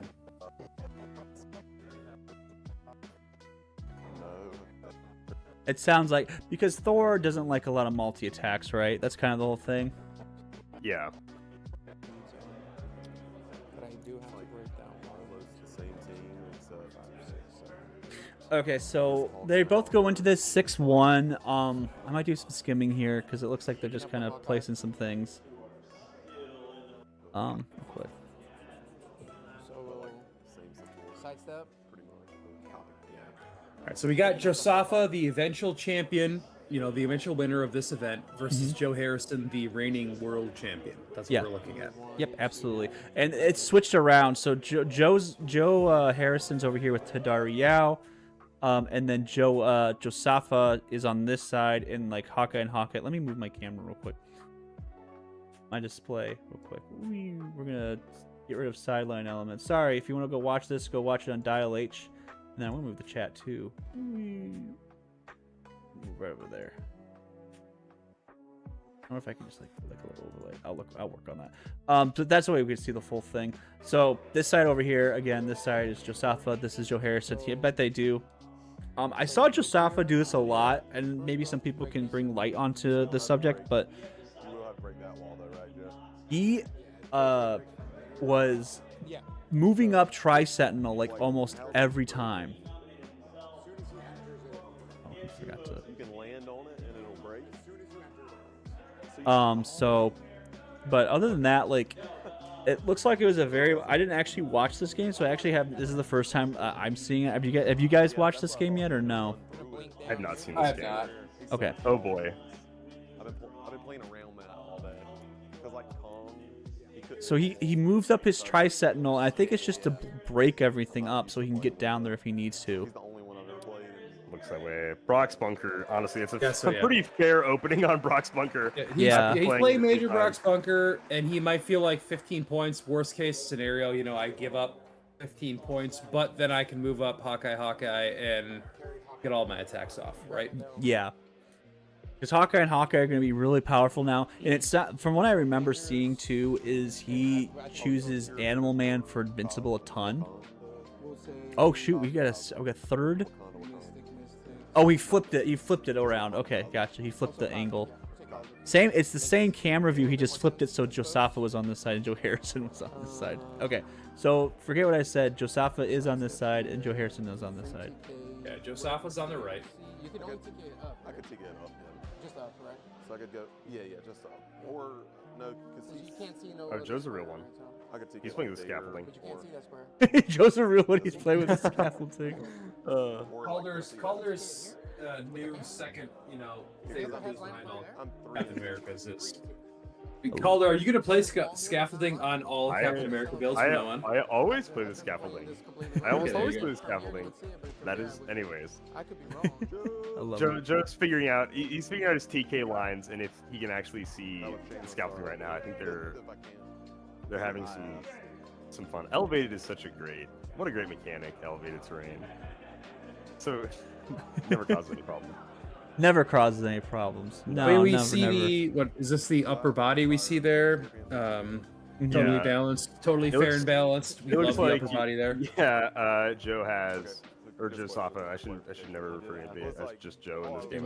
We got two people named Joe. yeah, technically. we had double You know, Joe. Joe going Joe into Safa, the- action. with the upper body and the heart shape there And is obviously handy. And Nothing. then Joe has Nothing says Clinton Barton and Kate Bishop like Sentinel upper body, right? Along with agree. a Tri Sentinel. So I mean, Yeah. we're on theme here. Yeah. Joe's rocking the head. He's got a great dome on his shoulders. That makes sense. And then He's a gotta piece of keep the head. vibranium for some Black Panther shenanigans, and then the scaffolding is great. Up here. We'll be on. There we go. That way I'm looking at it. On the Yeah. sideline, it looks like Joe disabled Beetlejuice and his. I actually don't know what that other thing is. Halt Disabled on the Mutant. sideline. Halt Mutant. Oh, okay, I see. And then I'll move myself real quick. That's all of Honestly, Josafa's sideline, I believe. That's a. Oh, no, this is Joe's yeah, that's sideline. off of- that would be Joe Safa's sideline, right? My Because Joe has Black Yeah, you Panther. got to 6 because of. Yeah. Oof. So it makes sense to get rid of Halt Mutant, and he's got Reverse Flash. He's gonna want to get in there with him. He doesn't want to have to take any risk or slowing down a turn, not being able to use Reverse Flash. There, I'll put chat over there. Reverse Flash is an interesting play in what people were very worried about going to this meta. Okay. Yeah, I didn't. Right, with Loki being a thing where Reverse Flash becomes very rough if someone actually triggers a Chase Loki. Yeah. I agree. Vigilante's card. That is kind of betting against the fear, right, that everyone had going in, which is that it's going to be everywhere. Yeah. Really like that either. I think we all thought Sorcerer Supreme Loki was going to be bigger, but it turned out it wasn't as bad, but it's probably going to ramp up here soon. I don't think it matters where I go. So I just. I might do some skimming. Everything. Okay, so he's like going to move his Tri-Sentinel out, looks like. And I noticed that they like to move their Tri-Sentinels out and break Vibranium. There's no Chair Panther from what I remember on Josafa's side, but there is a Chair Panther on Joe's side, so he's going to try and get that Vibranium and start taking off tokens off people as much as he can. Also, those are really cool markers. I know they're like Kong markers, but they're still like super cool looking. You can pump up his range, but 'Cause they're like bananas. Any like 3D marker like that also like helps turn the dial. I love That's those. all. I love those too. Don't have mine with me. Yeah, that's all. Kenny made me some really cool Kong ones that I use all the time. I just can't. They're on. I think they're on my shelf over there. I'll get them another time. But Kenny makes some cool stuff. So reach out to him if you want to do like cool things.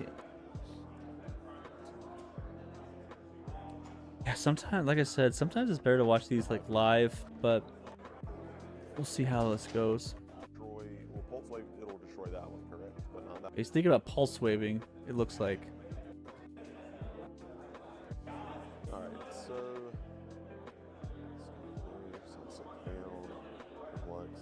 Oh, interesting. So both of them, doesn't plasticity cancel out plasticity? So if they both have plasticity, nothing happens? I believe it does. Yeah, it should. Reflex, I could go to 2, Gotcha. 2, 3, 4, 5, 6.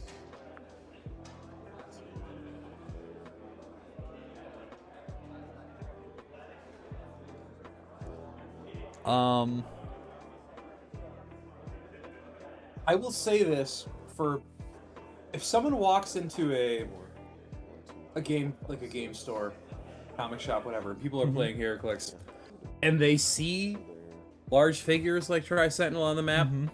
it's gonna make them more interested to play. I Right? agree. Someone walks in and sees a Galactus and be like, oh, this is like really cool. Maybe I want to play this game. Yeah, I agree. I agree. I agree with that. Biscuits, more big stuff. I guess we're getting Venom Galactus, right? So Yeah, Biscuits that'll be isn't cool. Completely ignoring that. So Oh, we have some movement here. So, Before I do that, running shot. Carry, Panther. Okay, we're running shotting. okay. Oh, he's gonna. Okay, so he's shooting that lower one. Just to get some. Ping him. Yeah. What's just, yeah, range distraction, yeah. Yeah. Yeah, range destroy action. Yeah. Ping. Hadar. Okay, so Tri-Sentinels uses 1 ping per turn to do 1 damage on Hadari. That's gonna. I don't know if that's gonna come back and bite him, but yep. So broke that little wall. Sure. TK to Nico there. Okay. She hasn't done anything this turn. So now 1, 2, 3, 4. You forgot to give an action token to protect a ton, but 9. And there. 9. Okay. Bands, all 9. Okay, there we go. So Nico is crimson banding the Tri-Sentinels. The Tri-Sentinel's not gonna be able to move. That's big. 1, 2, Oh, and I think he popped Halt Mutant too. I think he popped the Halt Mutant on the Tri-Sentinel as well. Oh, he must have. I do see that now. Lockdown. But you know what? Guess who doesn't care about that? Hawkeye and Hawkeye. Doesn't care about Halt Mutant at 1 bit. What's that? How many outlets? 1, 2. But what even? I'll be curious to see what Joe can do this next turn. Just off can do this next turn. Hawkeye's kind of on the opposite end of the map from the She sidestepped, right? Joe Harrison's team. So I'm kind of curious how far they can get. They can't grapple hook right now. They have a TK, sure. Yeah, so Not right. really worth it to attack Tri-Sentinel. So Sentinel right now is 1, 2, 3, 4 right here. So this all the way up to this A. This would be B2 right here, and then 1, 2, 3, 4 right here. So this is like this whole front row right here, and then all the way back to 1, 2, 3, 4, all the way back to this back row. So this right here is all that's because he's double based. That makes it's huge. Like using Halt Mutant is huge in this. Like it's such a good tech to use 15, basically a 20-point tech, or I guess with bolts. Well, Nico makes the Crimson Bands free, but still, like Vigilante can't move. Reverse Flash, the biggest attacker on the board in my opinion, outside of Hawkeye. Hawkeye can't move into all these little squares. Nico and Tri-Sentinel as well can't move. So Tri-Sentinel's gonna have to do something, and he also has immune. This Halt Mutant does. That's what it does to Tri-Sentinel. It makes him immune, so he can't be targeted or damaged, I believe. And he's got mobile, so he can't be moved or placed.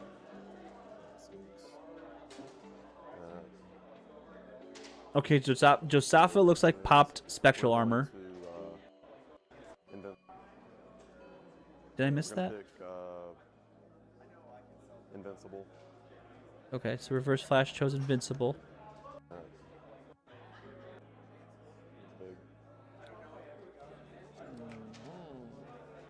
From the movement on the, I still haven't cleared. I never cleared, so it was there. No, I don't think so. I think you.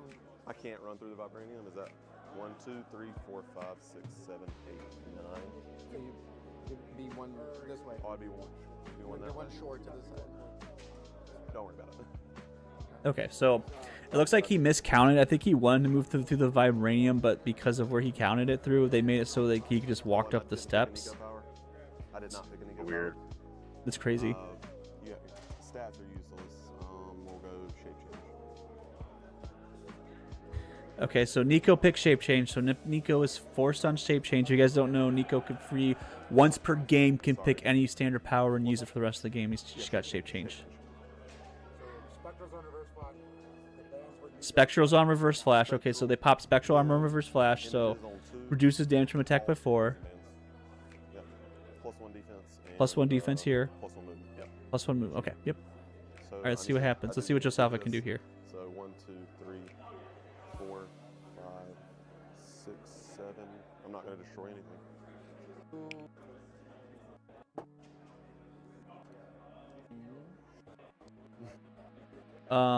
Just doing some fast forwarding here. And I'm going to ping. Nah.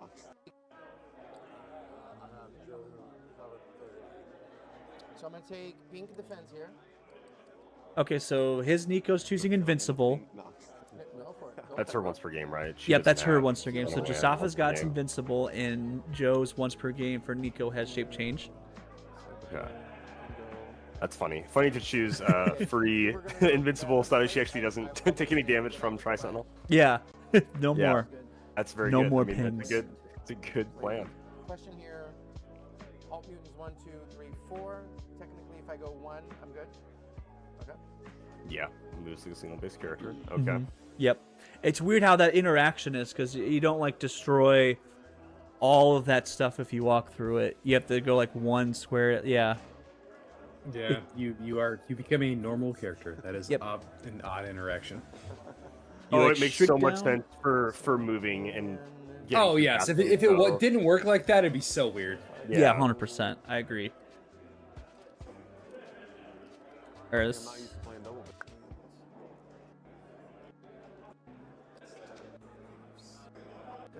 I wonder if they're gonna Okay, she's gonna try and go Going for Degs back there. Going for Degathon is what it kind of looks like. Mm-hmm. And you took shape change here, you said? Shape change. Yep. Oh wait, does the head destroy that? Or is that No, friendly it's only characters? opposing. So Opposing. the head's just opposing characters can't use shape change stealth, X-Men or Brotherhood, right? Gotcha. So his own shape change and all that stuff is fine. Gotcha. That makes sense. Okay.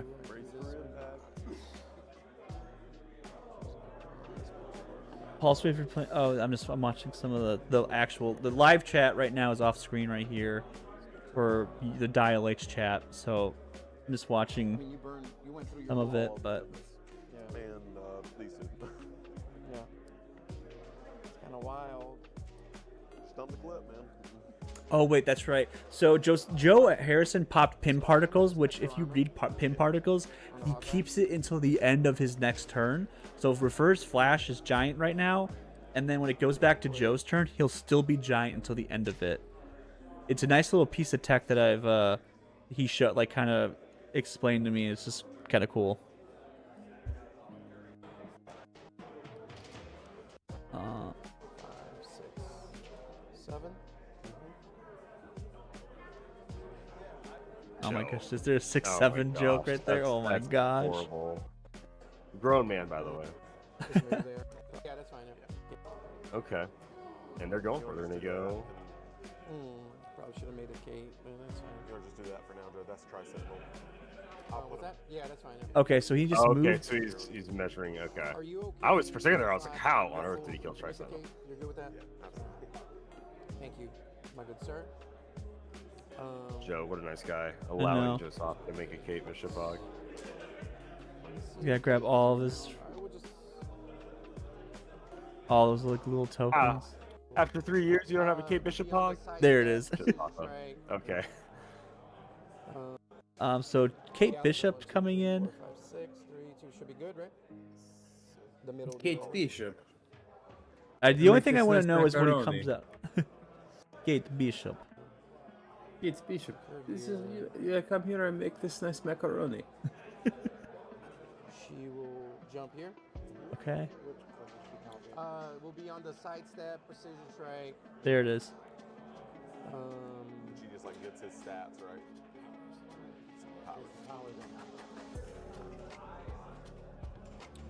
I love the design. I don't know Yeah, who let's put a perplex on her. or okay? what the WizKids was doing or stuff like that, but A+ design on Hawkeye and how they work and with each other and stuff like that. I love the very, design. yeah, very thematic. It totally fits Mm-hmm. with both the comic or the TV show. If you're into either one of them. You want a finger? Hold on, let me think about it. Because you haven't moved with him yet. Nope. And now you can grapple up there. So your frees are you can't free move. You can Oh yeah, he can just free the Tri-Sentinel can just free ping the Kate Bishop. I forgot about that. can't do anything with that. Can't do Oh, it's actually Free is boink and then just There's dings her. It's really just but I could. Hi. yeah, dude. Tri-Sentinel's brutal. Blander Oh in my the gosh. anime boy. Hello, how you doing, man? We're just watching the game 4 of CCO Heroclix. How you doing, man? Glad you could join us. He would take a damage, but he's got invincible, so don't matter. But he gets to like make a free attack if she's. No, so he can only make 2 attacks if she's not on the board. That's how it So works. if I kill Yeah. her, So how does she's gonna be. I want to see real quick. 2 attacks. I swear You I better saw. look up Hawkeye. I've never played this piece. This piece has never been for me. So I am always learning every time I play against it. It seems. Yeah. So Hawkeye free. So he's got wall crawler, except it's within range and line of fire, and then Kate Bishop can also use it. Interesting.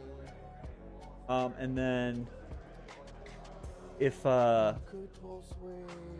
where's Kate Bishop? Oh, that's why. Okay.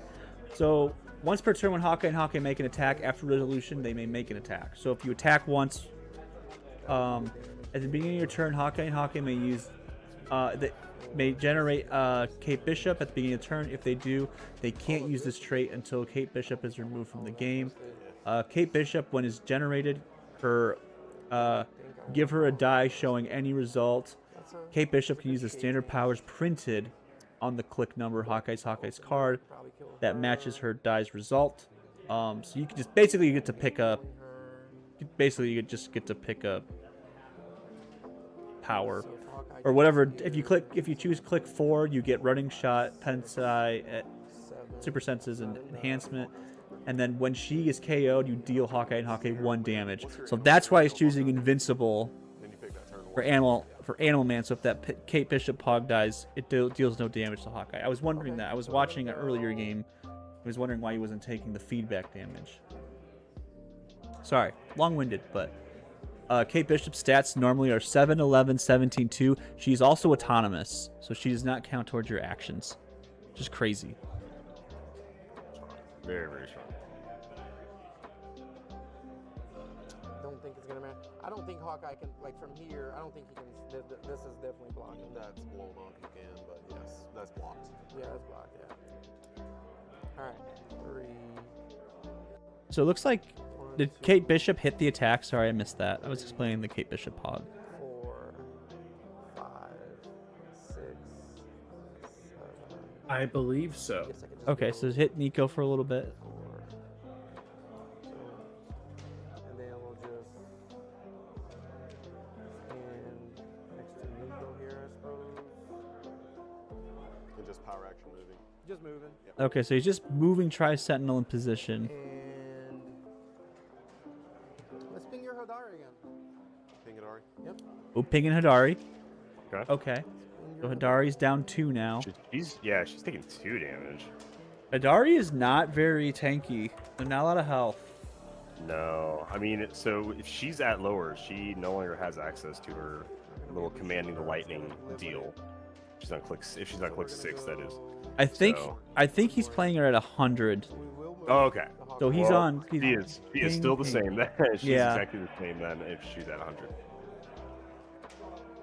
Oh, wait, I She is 7 clicks deep, like 7. She's 7 clicks long. That's all right. I already did it. So she's on 3 so of yes. 7. Change it. For clarification, Joe was playing her at 100, just so we're sure. Okay. Okay, cool. Yeah. So she's literally the same. All right, cool. That was a boo boo. That was a blue blue bitty. Okay, so Hawkeye and Hawkeye jumped 1, 2, 3, 4, 5, 6, 7. Is this is Major Brock's bunker up here? Is this a higher elevation? That is a higher elevation. Everything below that is a lower elevation except for the tank is the same elevation. Oop. What up, Outlook? Just decided to open up on me. What the heck?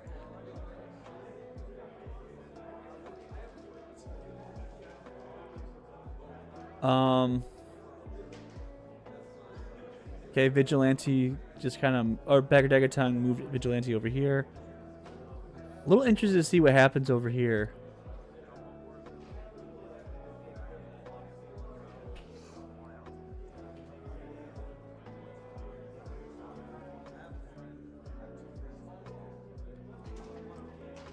So autonomous action doesn't count.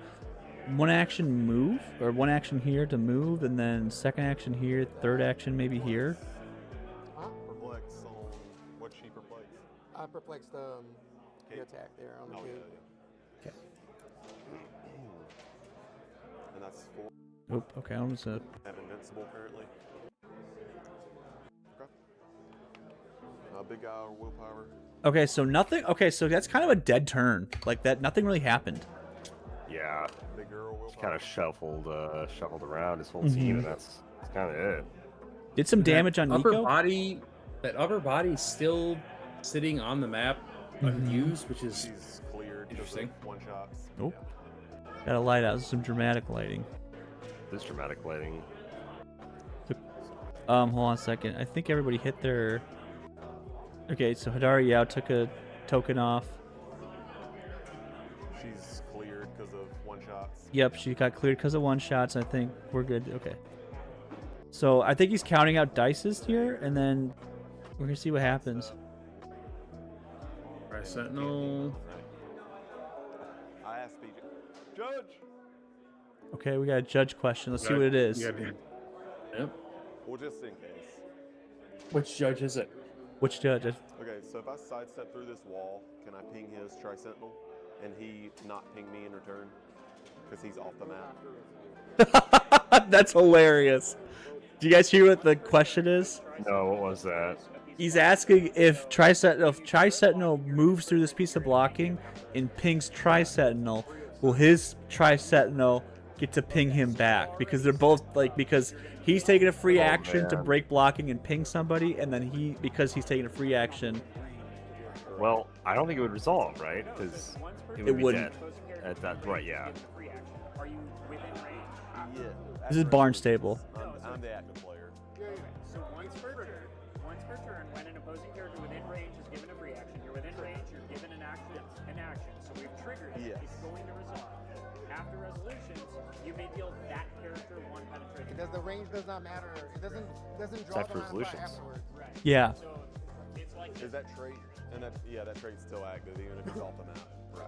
Yeah. Okay. Okay, so if that Tri-Sentinel does a free action, then and they ping each other, they can both take each other off the map, and I think that is absolutely hilarious. He doesn't have pin side. That's wild.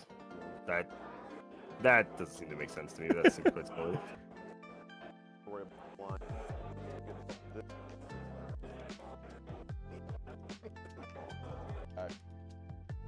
Kick. Oh shoot! What's something big happened? Sorry. I just love how intent Joe looks when he's leaning in. His glasses. He's just like, yeah, I know he's doing. I'm gonna win this event. You just don't know it yet, world champion. 12 on a 7 or 9, 12, and it will be a 12 on a 7 or 9, 12 on a 19. Okay, so the perplex down defense on Tri-Sentinel Hadari is making just a pen side attack. Hits. There you go. Get him out of there. Yep. Okay. Well, 15 points on the board for Joe. Like 4 damage. 4 indirect damage is so funny. All of that just to get Tri-Sentinel off the board. Okay, so It's just a hectic game, bro. and then Hadari Yao should take 1 for that, right? Because it's mystical. She did. I Okay. believe she did. Plus 1 attack. So Yeah, that yeah, Hadari but- Yao is hurting. I'm looking at it over So here. funny. Yeah. 3, 4. Yeah. So Hadari Yao's on click 4 now, which is sidestep. She still has her power, but she's a 12 for 3 with Right. yeah, but it doesn't matter because he's still gonna be probably choosing Pulse Wave every day of the week. 1, 2, 3. Now we can sidestep freely. Okay, here's a sidestep. But we don't want to do that. So, Oop. here, Joe. Sidestep there. Is he get Pulse Wave? He takes an unavoidable damage when she does. No. Okay. But if I'm not mistaken, if you Pulse Wave, it'll reset Hawkeye, and Hawkeye's invincible, right? Sidestep. There. 'Cause it's Yeah, you would, right? Mm-hmm. Nico's. Or Oh, yeah, free once per game. Nico, Animal Man, those should all be reset at least. Yeah. So you should be able to just like He already sidestepped. So sidestep Pulse Wave, before we do that, we're gonna deal 1 damage to Hawkeye and Hawkeye, kill Kate Bishop, and then deal another 1 to Hawkeye and Hawkeye. So that should be 2 damage Pulse Wave. So sidestep there and then carry. 3. There.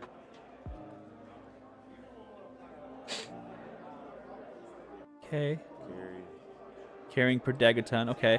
So being out of the pulse wave of being inside the prob range, just in He's case. gonna blow up the blocking, and then I'm gonna pulse wave. Oh, you're close. Okay. Okay, so pulse waving. Here we go. Yeah, this makes sense. Hits 18s. It's 18s. Yep. 17, right? I'll Plus plus one. Yep. So Sorry, Joe. Before you do that, do you mind if I just place you? I've already rolled dice. I can't do that. Yeah, that's a little wild. That's a little wild, little Joe. Joe trying Come to on. trying to pull a Dude. fast one. That's a little nuts, bro. All that's penetrating. I'm All kidding, that's of He course. caught himself. He caught himself. Yeah, he He's said nope. good. I rolled dice. Well, no. He's Yeah. got, Oh shoot! It gets that copycat too. But the Oh, dang, that's really good. And that's not an attack. So he will take that. Yep. Oh, yep. Okay, so we got it. So we reset the animal man, and then reverse flash should take one too, right? Did he take one? Placement, 'cause I could have outwitted him. So he is. Oh. Can't get an 3, outwit on 4. anyone, so Yeah. So 1, 2, and all that's destroyed. Should have been an 18. 1, 2, 3, 4. So swap to. Can I see Hawkeye? yeah, he's on I clean. have it. So 3. So He'll go to the last. Oh yeah, Hawkeye and Hawkeye. This is gonna be big. So that, like I said earlier, that Flash is giant sized right now, 1, 2, 3, 4, 5, 6, 7, 8, 9, 10. and is taking 2 damage. So he's on click 3. He's at 18 Switch to, senses. Blades then, if that's the case. Okay. So he's a 12. He's going to be a 12 on your 18. There's nowhere I can get it to get a problem on it other than him. So blades. 1, 2, 3, 4, 5, 6, 7, 8, 9, 10. 12 on numbers. Oof. Okay, senses. Jeez. Just Senses nice on a enough. 6. Blades. Blades 4. So just 2. 1. So 2, yeah. Second attack. 12 on numbers. Senses. Man, is he just gonna botch these blade Missed rolls? it. What? And then 2 more. And he's just not gonna. I was. Sorry. Yeah. You take that back. Yeah. Blades. He had a sour taste. Oh, man. Oh no. Oh, you The took 1 and 2 on blades. Oh, that is so sad. Oh man. That's terrible. Or Ugh. you don't have bloodstone, right? No bloodstone. He gets the heal. Very nice. Go from the herb. Nice. Nice. That's a really good position to be in right now. That Hawkeye and Hawkeye is taking what, 2? So he's on click 1, 2, 1. The last click, that Hawkeye is a 6 charge, 10 attack, 16 combat reflexes, 2 battle fury. Woof. So attack and then attack. Yeah. You're good. You perplexed here. Yeah, I'm saying I don't have a perplex. Oh, okay. So why did he blade? That's what I want to know. Yeah, dude, I don't know why he would blade. So he's 10, and then Why would you not go close combat expert and just attack? Is it because of fortify? Does he have fortify? yeah, there's no blocking. So No, he doesn't have On fortify. Joe's sideline? No. that's just 1. Yeah.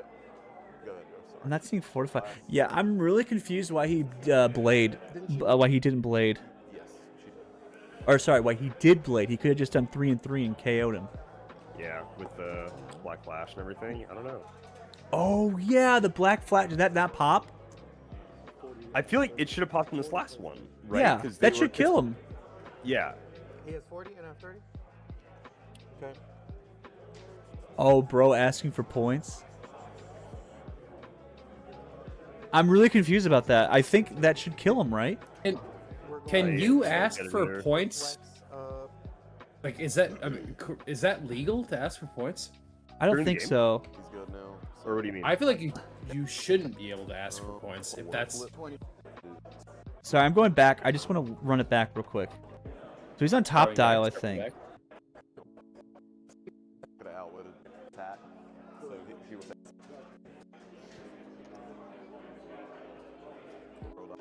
17. yeah. So that kills that. 1. Oh, that's penetrating. Oh, but it's not from an attack.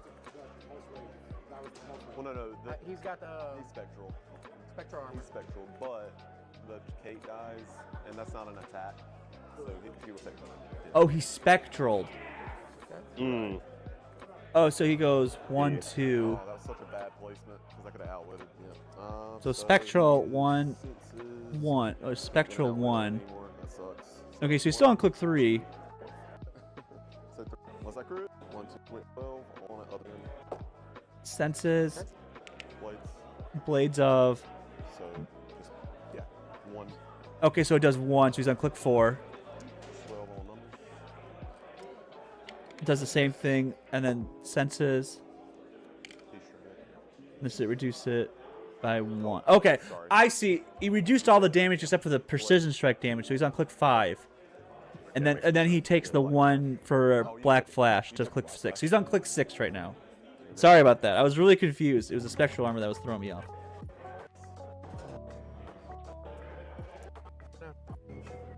And then yeah, I'm not sure if you can ask for points. Pod, I already put damage when I pull slave, right? Destroy blocking. Pod, I already. He did click it once. Okay. Okay, sorry. Was this It's a perplex up speed here. So we're gonna perplex up speed? 4, 5, 6. Yeah, I like that. And then You're gonna get Degaton in there for a prob, here right? with her.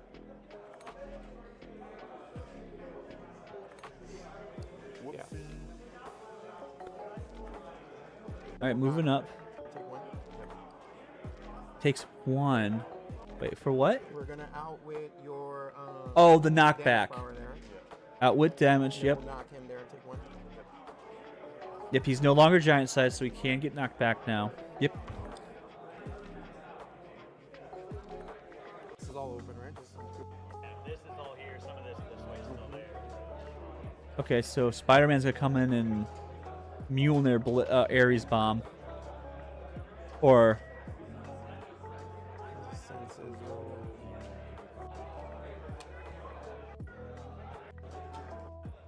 And Blade. oh, here we go. Yeah, I'll go for this Blaze though. Okay. And we'll Ares. Okay. Yep. Here we go. So we're gonna do the chart. We're gonna do the blades, Mjolnir blades Ares. Let's see what happens here. This is probably a big turn.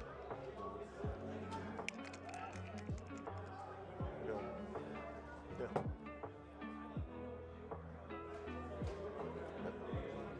No prob, right? Or actually prob. I outwitted your damage power. Yes, you did. Senses. Senses misses. Okay. He dies.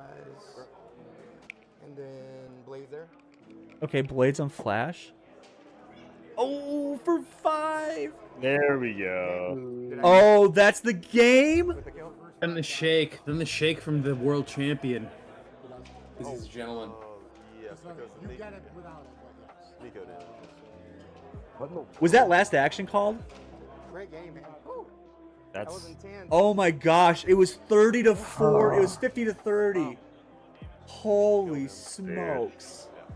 using all those one shots. Oh That's yeah, I forgot about the one insane. shot. Oh my gosh! Wow. Strange Tales, welcome You to know, the meta. attack-wise, that really felt like, oh yeah, man, Joe Harrison is gonna walk away. He's making all these great attacks, blah blah blah, all this stuff, and it's just, it takes one good one, I guess. Yep. What? It's so funny to be like, man, what an intense game. And really, not a lot happened. We like skimmed through a 45 to 50-minute long match in these last like 20-ish, 30 minutes, and like 2 things died, and it was what an intense mental battle. Yes, that's high level Heroclix for you. I feel like it's just battle of the minds. So, all right, was we're so gonna. funny. I think we're gonna end the stream right there. Okay. But thank you guys so much for joining. Yeah, what a blast. Hope everybody enjoyed watching the spot stream, and then we ended with a little bit of commentary. Yeah, Spot, spot, followed by spot. Which spot can go into which spot? Can he go into that spot? I don't know. Thank you Man, for watching. Yeah, gosh, what a funny game. that was a Thanks for fun having us. game.